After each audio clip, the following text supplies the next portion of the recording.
सम्राट चौधरी जी उपस्थित हैं। राजनीतिक विरासत और व्यापक अनुभव के साथ माननीय मंत्री जी ने बिहार की प्रगति की दिशा में नीतियों को सशक्त रूप से मार्गदर्शन दिया है। जन सेवा और बिहार के विकास के प्रति उनकी प्रतिबद्धता प्रशंसनीय है। अब मैं माननीय उप मुख्यमंत्री श्री सम्राट चौधरी जी से अनुरोध करती हूँ कि वे मंच पर पधारें और उपस्थित सभी को अपने विचारों से अवगत कराएं।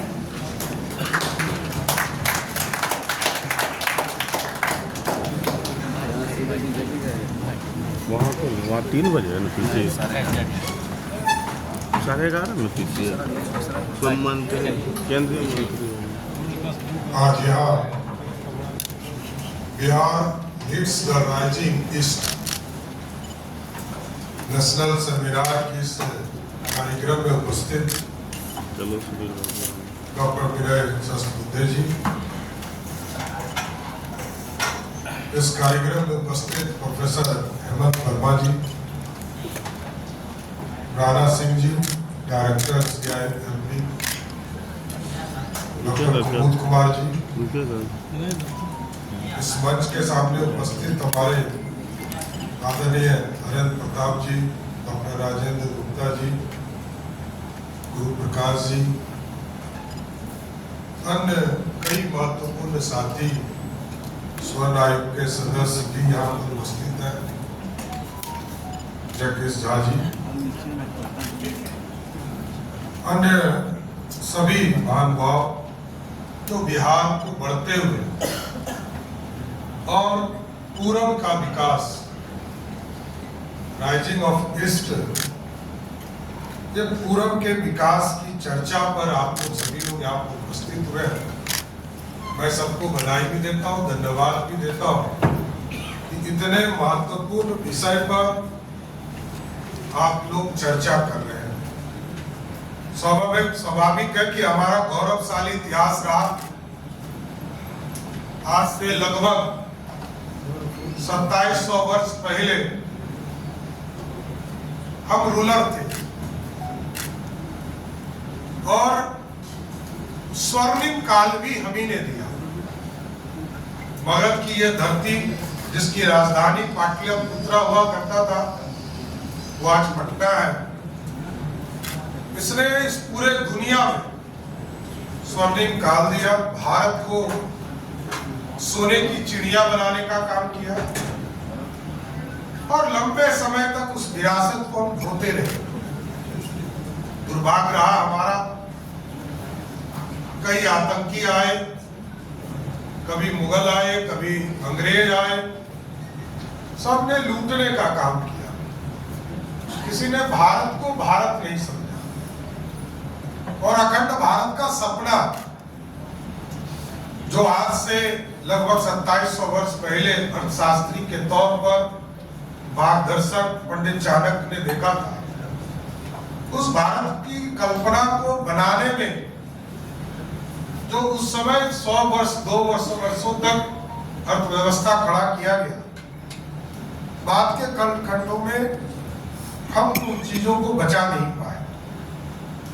हमारे यहाँ नालंदा यूनिवर्सिटी हुआ करता था।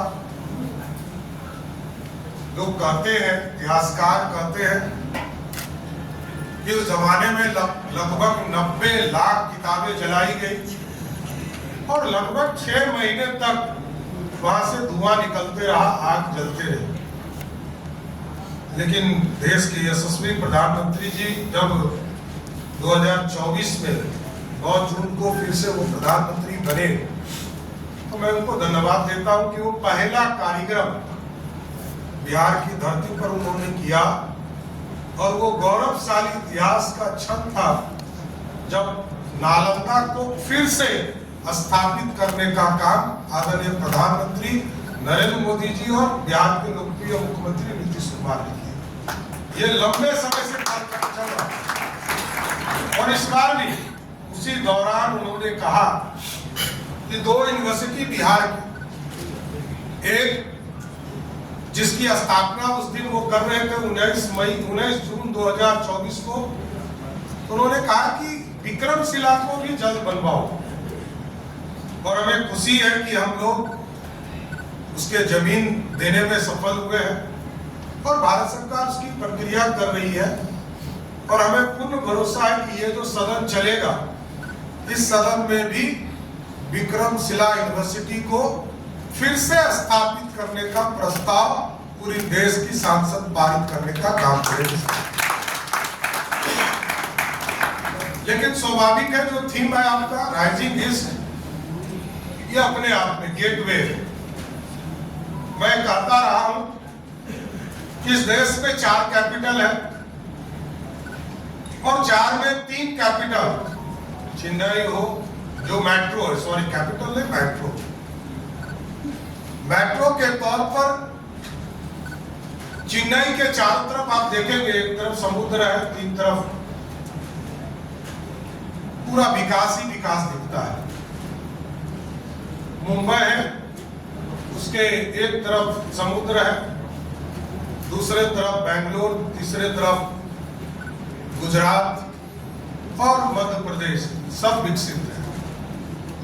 दिल्ली देखेंगे, दिल्ली के चारों तरफ विकास की किरण, आर्थिक समृद्धि सब बढ़ हो चुका है।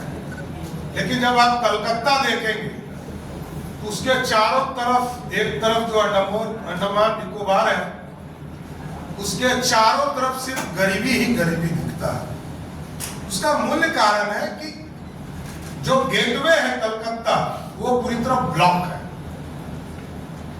हो सकता है कि बिहार ने समृद्धि के लिए वो प्रयास नहीं किया हो, लेकिन झारखंड है, झारखंड को सिर्फ इसलिए बांटा गया था हमसे, हम लोग पीड़ा में हम लोगों ने बांटा था वोट देकर। श्रद्धेय अटल बिहारी वाजपेयी जी ने वहां के आदिवासियों के कल्याण के लिए झारखंड का अलग राज्य बनाया था। लेकिन आपको जानकर आश्चर्य होगा विनय जी कि जब बिहार और झारखंड बट रहा तो हम सदन के सदस्य हुआ करते थे और हम लोग जब वोट कर रहे थे तो दुख का विषय इसलिए मैंने कहा कि उस सदन में जब बिल आया तो हमारे अधिकतर सदस्यों ने यह कहा, यह कैसा बंटवारा है, जिस झारखंड के पास रेवेन्यू के तौर पर 87% से अधिक रेवेन्यू उस राज्य में था और हमारे पास 12.61%, मतलब नॉट इवन 13% भी हमारा रेवेन्यू नहीं था। लेकिन अब सुखद होता है, सुखद अनुभव होता है। मैं वित्त मंत्री भी हूं बिहार। जब मैं बजट पेश कर रहा था और इस बजट के पहले आधा 1 घंटा पहले हमसे पहले झारखंड बजट पेश किया और झारखंड का आज का बजट 1,40,000 करोड़ का है और बिहार का बजट 3,17,000।